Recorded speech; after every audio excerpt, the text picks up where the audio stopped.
Escaping the rat race. What school failed to teach you. The money trap. Escape the rat race. Hey guys, and welcome back to another video.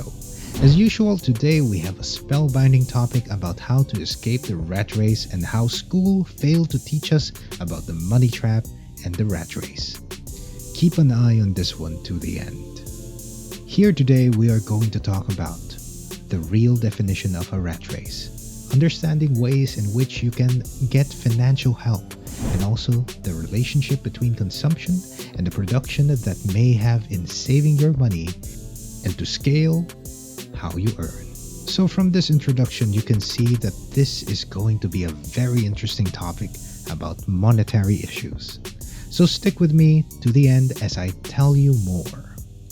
Escaping the rat race. What school failed to teach you. Without further ado, we are going to begin our video with a series of questions.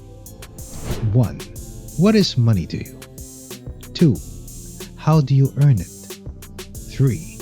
How do you spend it? 4. Are you able to save? 5. Has it set you in vulnerable positions? Well, don't go anywhere because today's video aims at answering the above questions.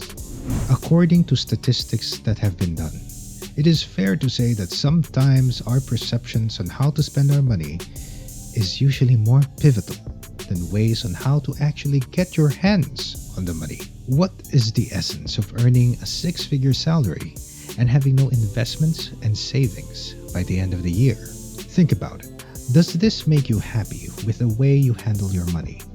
It would have been better if you had nothing by the end of the year, but you had invested your money.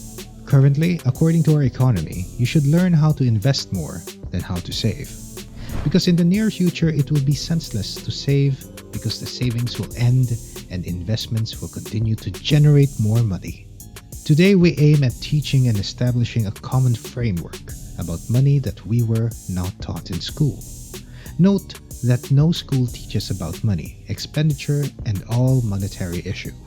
The money trap. Money is a medium of exchange. You need money to purchase almost everything. The main reason people use money to purchase items is because they see the item to be of a great value to them. This has led to some bad decisions when it comes to money, because sometimes people actually purchase things that are not of that great value. The famous quote, "Money is the root of all evil," is giving money such a bad moral. And this is because the market gets to decide the value of items to be purchased by money. That quote often makes people think that the wealthiest people acquire their wealth in an illegal way. For example, they had to kill, join cults, and even take advantage of others.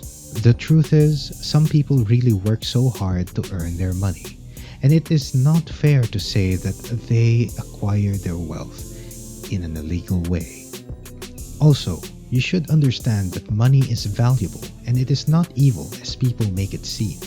Money is good, especially when you know how hard you really work to earn it. What you don't know is that the choices that you make with your money expose the type of money morals and discipline you have. So what is your money moral according to your expenditure? You should always try to stay out of debt because it makes you seem more of a loser. Our relationships with money. On many occasions, the money we generate often enters our accounts and leaves it again.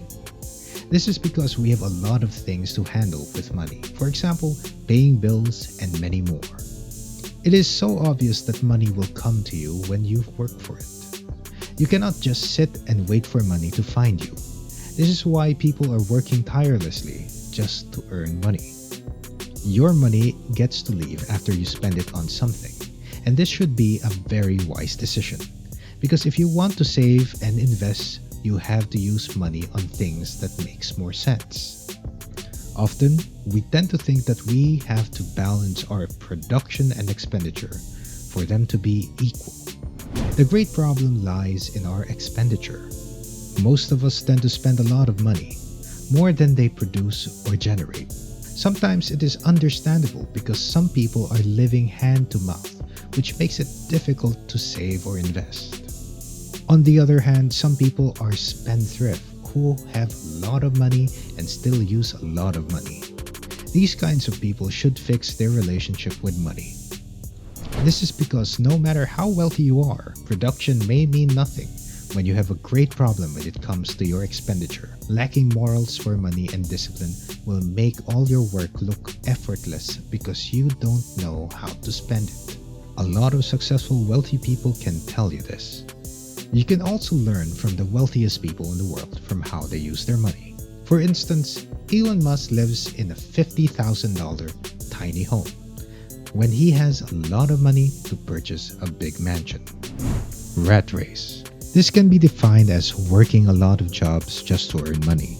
It could be 5 to 7 jobs in a row. Well, this can be very tiresome because imagine having one job that is very tedious. How about 7 more jobs? The real rat race is having one job and always being on the verge of being broke with one payslip. Money leaves immediately as it enters, and this is not good.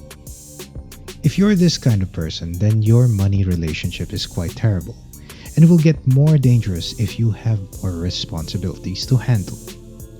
Imagine having an emergency on health or any other family issue. How would you be able to handle this? This affects your mental state, and going to work feels like a basic need just to afford your lifestyle. This is very disheartening and kind of boring because every time you have to worry about money and where you'll eat it from, it also makes you get into unnecessary debts and you lack a proper means to pay the money back. Worry no more because here are some of the ways to escape the rat race. Become aware of your relationship with money. Create a list of your expenditures when it comes to rent, transportation, food, home utilities, and many more. The ostrich effect normally makes us avoid checking out our bank account feelings because we don't want to feel so low and greatly intimidated by our balances. Decide on how you want to spend on the expenditures that are mandatory for you. This helps you to live within your limits, save, and even invest. Make sure you have an emergency fund, just in case anything unexpected occurs. Avoid hyperbolic discounting. This is where you buy new dress or clothes instead of saving that money for future use. Also, avoid social proof.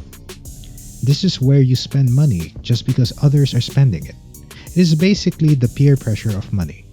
Consuming and buying new things is not a bad thing. But do you want to appear to people like someone who has money or someone who is actually posing to have money? It all depends on you, but make sure you make good money decisions to avoid debts. Make sure you avoid the phrase keeping up with the Joneses if you want to succeed in this journey. Thank you very much for taking your time to look at my video. If you haven't already, please subscribe to our channel and click on the post notifications to receive notifications when new videos are posted.